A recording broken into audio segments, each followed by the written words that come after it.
이곳은 안산시 대부도 일대 건립 예정인 마리나 항만 조감도입니다. 그리고 이곳은 시흥시 거북섬에 건립 예정인 인공 서핑장의 조감도입니다. 현재 안산과 시흥에서는 지역적 특색을 살린 관광지 개발에 박차를 가하고 있습니다.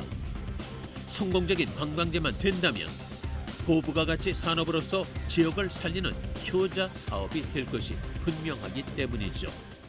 지역 산업 연간 분석을 했더니 그 생산 유발 효과가 완공 후에 총 2,306억 원, 그다음에 취업 유발 효과가 연간 1,389명, 그다음에 부가가치 유발 효과가 연간 762억 원의 효과를 거둘 수 있다고 조사되었습니다.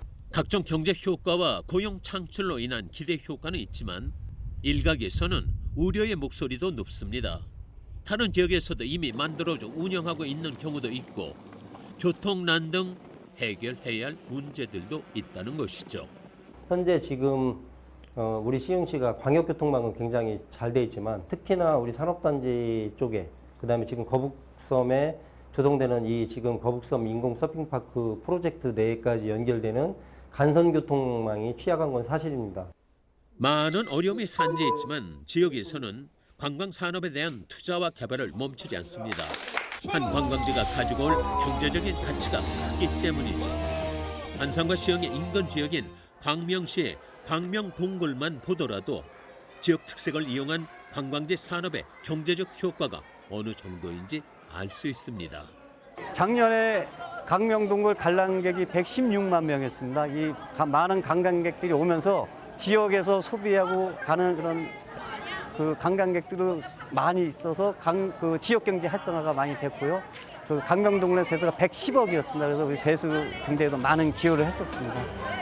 성공한 관광 산업은 지역을 살리는 정책 사업입니다. 그래서 각 지자체에서는 지역의 특성을 살리고 고부가 가치를 누릴 수 있는 관광지 개발에 집중하고 있죠.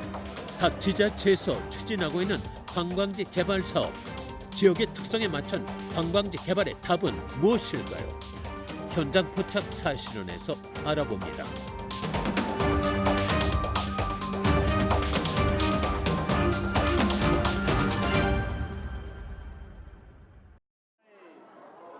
제가 서 있는 이곳은 광명동굴입니다. 연 100만 명 이상의 관광객이 오는 그런 곳이죠. 안산과 시흥에서는 지역 특색을 살려서 관광지 개발을 위해서 노력하고 있습니다. 성공적인 관광지로 만들기 위해서 말이죠. 때문에 지금부터 관광지 개발 정석은 무엇인지 알아보도록 하겠습니다. 조선시대부터 광명 지역은 은을 채굴하던 가항리 광산이었습니다. 특히 일제강점기 때 수탈의 현장이었던 만큼 아직도 곳곳에는 이곳이 광산이었다는 흔적이 남아있죠. 네, 광명동굴은 일제시대 때 우리 광물 자원을 수탈하기 위한 그런 차원에서 그 강산으로 개발하기 시작했고요. 그게 그 1912년부터 일제가 그 금, 은, 동, 아연을 채굴해서 이렇게 일본으로 가져갔고요. 우리 노동자를 강제징용을 했고 그런 아픈 그 수탈의 현장입니다. 이곳 광명동굴은 지난 2011년 광명시청에서 매입해서 직접 개발하고 운영해 매년 110만 명 이상의 관광객들이 찾아오는 관광지입니다. 어떠신가요? 가만있어. 아, 이번 세 번째 오신 거예요? 여름마다 오고 있습니다. 여기 그럼 여름마다 오시는 이유가 있으세요? 가깝게 우산에서도 가깝기도 하고 너무 좋아요. 그리고 시원하기도 하고 애들이 볼 것도 많잖아요. 광명동굴이 성공적인 관광지로 손꼽히는 데에는 이유가 있습니다. 지역에서 버림받다시피 한 폐광을 광명시청이 2011년에 매입하면서 성공적인 관광지로 탄생시켰기 때문입니다. 그리고 지역의 주민들에게 일자리를 제공하는 등 경제적 효과까지 거뒀습니다. 광명시에는 큰 관광 자원이 없습니다. 일례로 2010년도에 광명시를 방문한 관광객이 3,000명이었는데요. 관광 자원으로서 각 폐광산에 대한 그 가치를 저희가 깨닫게 되었습니다. 그래서 이 이야기가 있고 그리고 산업유산이라는 어떤 도시 재생과 맞물려서 우리가 개발할 만한 가치가 있다고 판단을 하게 돼서 이렇게 시작하게 되었습니다. 광명동굴은 지금의 모습이 있기까지 오랜 시간이 걸렸지만 버려진 지역의 자원을 활용해서 연 110만 명 이상의 관광객이 찾아오는 성공적인 관광지가 됐습니다. 제작진이 방문했던 날에도 광명동굴에는 많은 관광객으로 붐볐습니다. 사람들이 좋아하고 체험할 수 있는 다양한 프로그램들을 발굴하고 개발하는 데 아낌없는 지원을 한 결과였습니다. 제작진은 인기가 있는 콘텐츠인 광명동굴 공포체험관을 한 연인을 따라 들어가 봤습니다.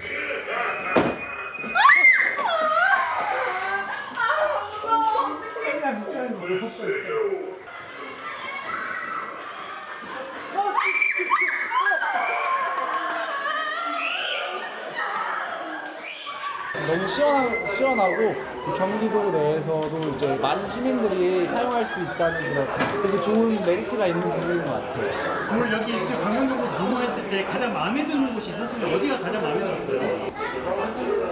바람길이요. 어떤 맨 처음에 들어오는 길에 갑자기 시원한 바람이 불어가지고 들어오는 순간만큼은 더위를 잊을 수 있었어요. 광명동굴은 관광객이 직접 체험하는 프로그램이 많았습니다.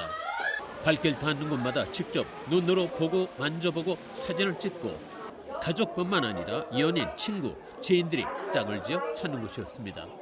그리고 외국인 관광객도 많이 눈에 띄었습니다. 저희가 해외 관광객 유치하기 위해서 주로 경기 관광공사하고 한국 관광공사 협조 하에 해외에서 개최되는 관광 박람회에 주로 참여를 하고 있습니다. 그래서 해외 여행사 상대로 직접 마케팅 활동을 하고 있고요. 그리고 국내에 와 있는 외국인 유학생들이 있습니다. 외국인 유학생들하고 국내 거주하는 외국인 상대로 한 팸투어 활동을 주기적으로 꾸준히 하고 있고요. 광명동굴의 성공은 지역의 경제적인 효과뿐만 아니라 고용을 창출하고 고부가 가치의 사업에까지도 영향을 끼쳤습니다. 관광객의 소비는 숙박비, 음식비, 오락비 등의 다양한 형태로 지출됨으로써 지역 주민들의 소득을 향상시키고 나아가 지역 경제 발전을 촉진하며 외국인 관광객의 증가는 국제 수지 개선 효과를 불러오게 된 것입니다. 광명시의 관광 사업인 광명동굴의 성공은 다른 지자체의 새로운 관광 산업의 미래를 제시했습니다. 지역에서 버려졌던 폐광을 명품 관광지로 재탄생시킨 광명시의 끊임없는 노력의 결과였습니다. 이렇게 지자체에서 관광지를 개발하려는 이유는 무엇일까요? 바로 경제적인 가치 때문이죠. 이 광명동굴은 방문객에 의한 연간 수입만 약 110억 원에 달한다고 합니다. 그렇다면 안산이 현재 계획하고 있는 마리나 항만 사업과 시흥의 인공 서핑장 이 사업의 경제적 가치는 얼마나 될까요? 지금부터 그것을 알아보도록 하겠습니다. 현재 광명동굴로 인한 경제적인 효과는 컸습니다. 전국 100대 관광지 2년 연속 선정됐고 경기도 10대 관광지에도 선정됐으며 2018년에는 116만 명이 광명동굴을 다녀갔습니다. 버려졌던 폐광은 희망과 기적을 낳았습니다. 연간 110억 원의 수입으로 나눔까지 실천하는 것이 됐습니다. 특히 일제강점기 때 수탈의 현장이었던 광명동굴이 위안부 할머니들을 위해 기부도 해나가고 있습니다. 작년 광명동굴 입장료 수입이 60억이었습니다. 총 매출은 110억이었지만 그중에 입장료만 포함하면 한 60억이었습니다. 그거의 1%인 6천만 원을 나눔의 집 위안부 할머니들을 위한 사업에 쓰이도록 저희가 기부를 했습니다. 그래도 앞으로도 매년 이렇게 1%는 기부할 계획으로 있습니다. 광명동굴이 경제적인 효과를 톡톡히 본 관광지라면 이제 새롭게 관광지를 개발하고 있는 안산시와 시흥시를 돌아봐야겠습니다. 안산의 제2의 도약이자 안산의 랜드마크로 개발 중인 마리나 항만은 대부도에 설립될 예정입니다.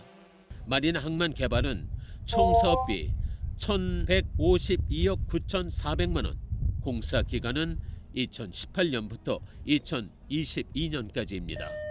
연간 그 안산시 시화 방조제를 통과하는 차량이 현재 약 1,000만 대라고 합니다.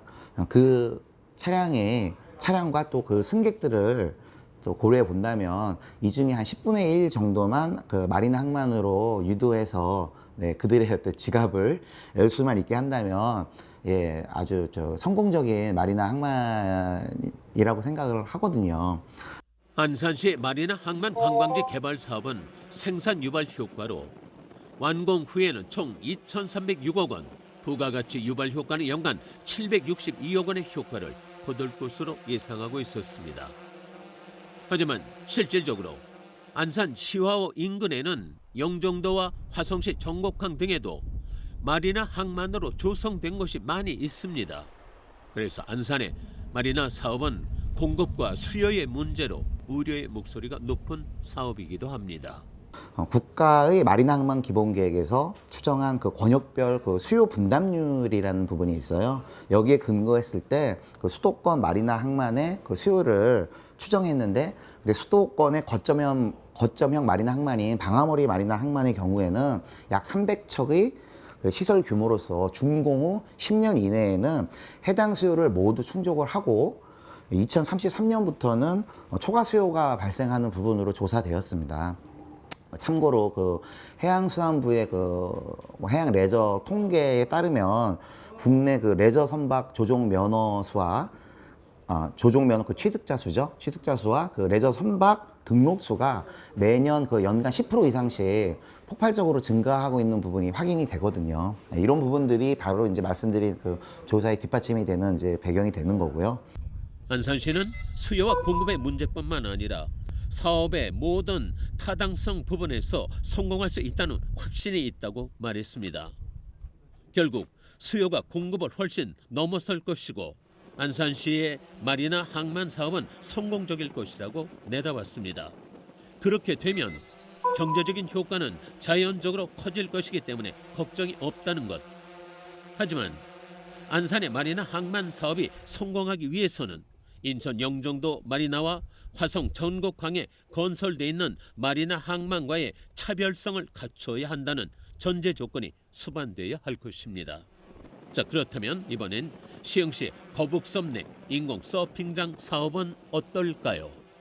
그러니까 서핑을 안전하게 레저 스포츠로 즐길 수 있는 공간을 만들어서 전 세계 서핑을 즐기는 젊은이들이 우리나라를 집중하고 여기에 모일 수 있게끔, 그래서 서핑의 메카가 되게 함으로써 우리 도시가, 우리 시흥시가 지금까지 산업단지의 도시였지만 관광 레저 산업의 중심 도시로 발돋움할 수 있는 이런 기폭제 역할을 할 수 있는 공간을 만들기 위해서 노력을 하고 있습니다. 그런 공간이 만들어짐으로 인해서 우리 지역의 관광 인프라가 형성이 되고 이걸 통해서 많은 청년의 일자리, 먹거리가 창출되고 우리 시민들의 삶의 질이라든지 도시 브랜드가 제고돼서 시흥시의 위상이 한층 더 고급 브랜드 있는 도시로 거듭날 거라고 기대를 하고 있습니다. 한국 최초의 시흥시 인공 서핑장은 시와 MTB 거북섬 일원에 건설 중인 해양 레저 복합단지입니다.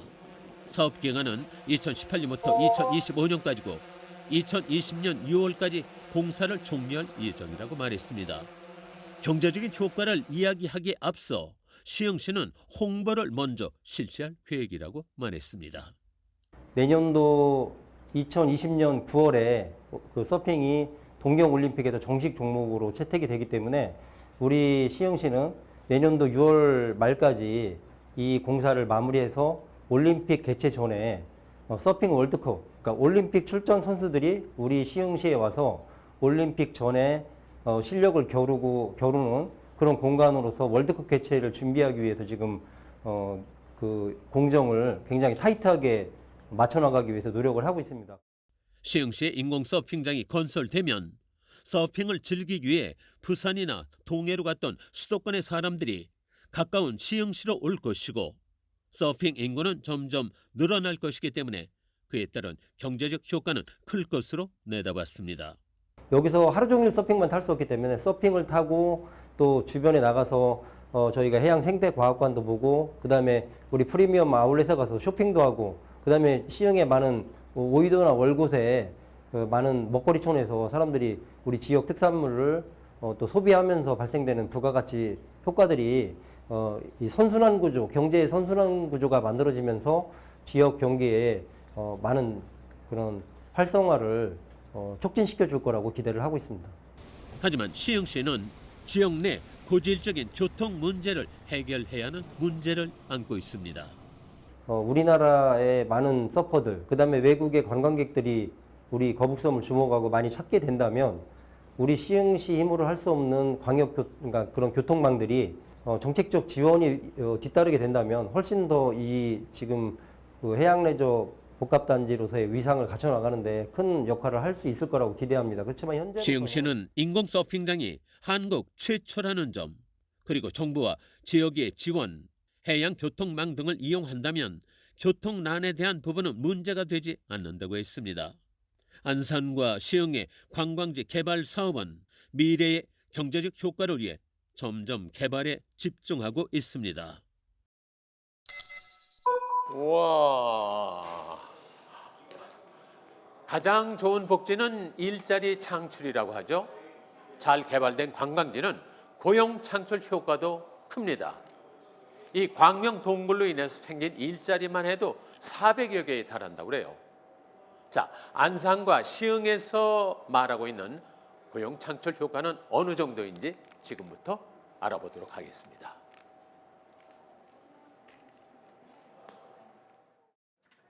성공적인 관광지인 광명 동굴의 작년 고용 인원은 모두 400여 명입니다. 대부분이 강명 시민을 채용을 했고요.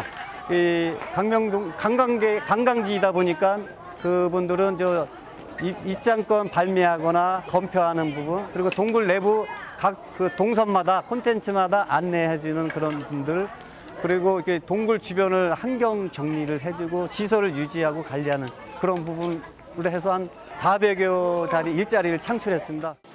광명시는 지역의 인적 자원을 광명 동굴에 투입했습니다.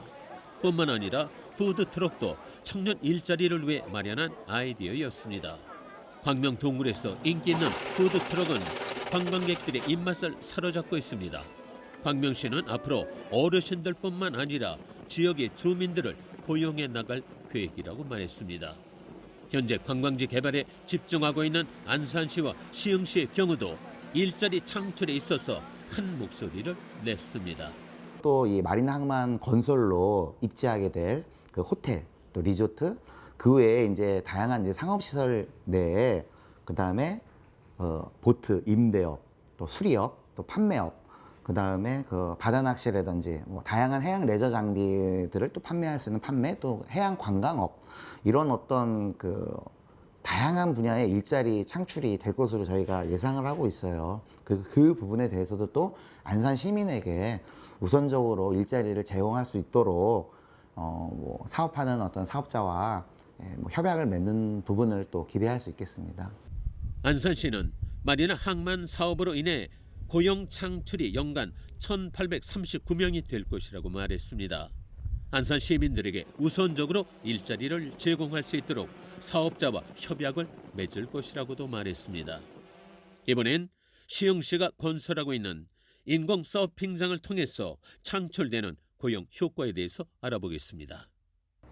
이제 그 직접적인 서핑파크가 만들어지면서 고용이 되는 사람들의 숫자로만 본다면 한 450명 정도, 500명 정도가 될 것입니다. 그리고 거기에 따라서 부과되는 연관 호텔이라든지 그다음에 요식업 이런데 그 종사하는 사람들까지 따지면 한 뭐 15,000명 정도의 사람들이 고용이 필요할 거고, 일단 서핑파크, 인공 서핑장에서만 만들어지는 그런 고용 인력도 우리 지역 내에서 서핑 스쿨 같은 걸 도입을 통해서 청년들을 가르쳐 가지고 70% 이상을 우리 시흥시에서 시흥시의 청년들이 일할 수 있는 공간으로 만들려고 저희가 지금 계획을 하고 있습니다.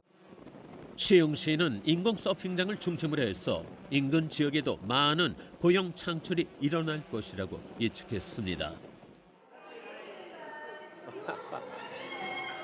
잘된 관광지가 그 지역을 살린다는 말이 있죠. 외국 관광객 1명이 방문하면 텔레비전 약 16대, 승용차 0.2대를 판매하는 효과를 낸다고 합니다. 성공적인 관광 자원이 지역을 활성화하는 역할을 하게 되는 것이죠. 자, 어떻게 하면 고부가 가치를 이끌어낼 수 있을지 지금부터는 그것을 알아보도록 하겠습니다. 성공적인 관광지로 개발된 광명동굴은 지금까지 보아왔던 다른 동굴과는 차별을 둔 동굴 테마파크입니다. 폐광이었던 것을 문화예술 테마 동굴로 탈바꿈한 것이죠. 광명동굴이 고부가가치 산업에 성공할 수 있었던 이유 첫 번째는 지역에 버려진 자원을 활용한 데 있습니다. 강명 동굴은 그 연중 12, 13도를 유지하고 있습니다. 그래서 여름에는 엄청 시원하고요. 그 겨울에는 좀 따뜻하고 이런 그 동굴 입지적인 그런 요인이 있었고요. 그래서 그리고 수도권 인구 한 2,500만 명이 있는데 한 1시간 거리에 그 다를 수 있는 그런 거리적인 위치적인 그런 장점도 있고요.